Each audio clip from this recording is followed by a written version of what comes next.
I'm Kaylin Lepre with Mammoth Lakes Tourism, and today we are with Steve McGrath, who is a local fishing guide at the Trout Fitter, and he's going to give us some tips on fishing in the backcountry. This segment is brought to you in part by the Inyo National Forest that wants to remind you to leave no trace.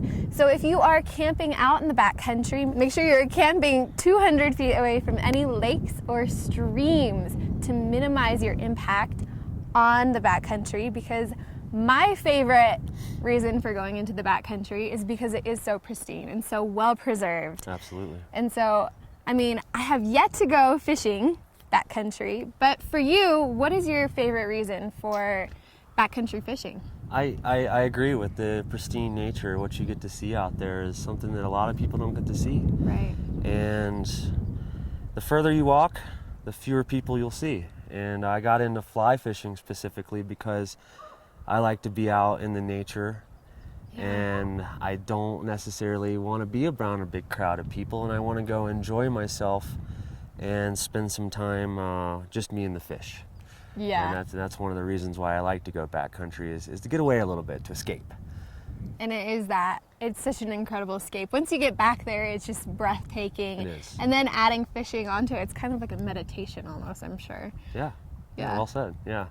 And you know, there's certain aspects to fishing that you can lose a lot of time doing it. Mm-hmm. You can look up and all of a sudden hours have passed, and that means I think you're doing it right. I think you're enjoying yourself. Yeah, I have to agree. So as far as gear goes, I have so much fishing gear. What can I leave at home, and what are some essential things that I might need to bring into the backcountry? Essential things as far as fishing gear specifically is, of course, your rod and your line and your reel. Mm-hmm. Your flies or your bait, however you choose to fish. It's always good to have some extra line in case you break some line or hook a rock or a tree, and hopefully you go retrieve your equipment so you don't leave it sitting out there. Yes. Additionally, you might, if you have an extra rod and it's lightweight enough and you can pack it, it's good to bring. You don't want to go too far out there and break some of your equipment and wind up on a hiking trip and not a fishing trip. Right. If you are unable to bring an extra rod or some extra equipment, maybe have some repair material, some duct tape, some splinting material. Ballpoint pen works pretty good for rods. Additionally, I like to bring an extra jacket, rain jacket, sun protection, lots of sunscreen, bug spray, a little bit of extra what you can, plenty of water, snacks, a camera. It's just a story unless you get a picture of the fish. I know, right? You need the bragging rights. Yeah. It actually happened. I caught Walter. Yeah, Walter, No, Larry, Walter. Mo, they're all out there. I know. Yeah, and you only have proof of it if you have a camera, or if you don't need proof, you've got your mental image. Right. And the good thing about mental image is a fish can get bigger in your brain sometimes. Yeah. Story just grows and grows. Other things you might need: first aid equipment for bumps, bruises, skints, and dents. Mm-hmm. Once upon a time, I would maybe not bring any technology with me, but cell phones are good. You don't necessarily get service everywhere you go, but you could always be picked up on a GPS if there was ever an emergency. You can leave your laptops at home. You don't need those out there, your video games, all that stuff.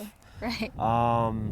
It's really about having enough material so you feel prepared, but not having so much material that you're weighed down and you can't stay mobile. Right.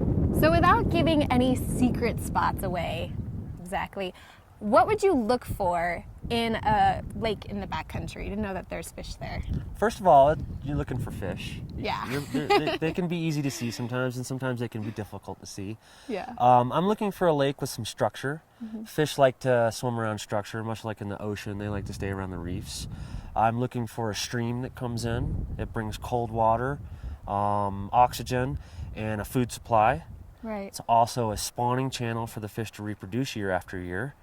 I'm looking for abrupt changes in depth. I'm looking for a deep lake. In the high country up here, lakes freeze in the wintertime. Right. And a deep lake will support the fish a lot longer, a lot healthier. Mm-hmm. And I'm also looking for rocks, ledges, access, you know, a good place to get out where you can cast. Mm-hmm. Other things you might look for is a ready food source. Some of the lakes around here that have bigger fish in them have a lot more food in them. And what I mean by food is a lot of insects flying around. That's a good cue that there might be some fish or some bigger fish in there. Look in the water, you might actually see some bugs floating around the water, some aquatic worms, some of the lakes around here that hold some of the bigger fish have freshwater shrimp called scuds. Oh, really? Yeah, I didn't actually know that. Make fish nice and fat. There's fish in just about every piece of water you can imagine, and you just gotta find them. Even in your water fountains, kids. Just kidding. That's why the water tastes funny. Oh, well, Steve, thank you so much for these tips. It's really helpful, and I look forward to my chance at finally getting back there and kind of exploring new backcountry in a different way. That's a good word, exploring. Yeah, Yes. it is exploring. But so thank you for your time. Yeah, you're welcome. And thank you guys so much for tuning in. We hope to see you back in the backcountry with your fishing poles.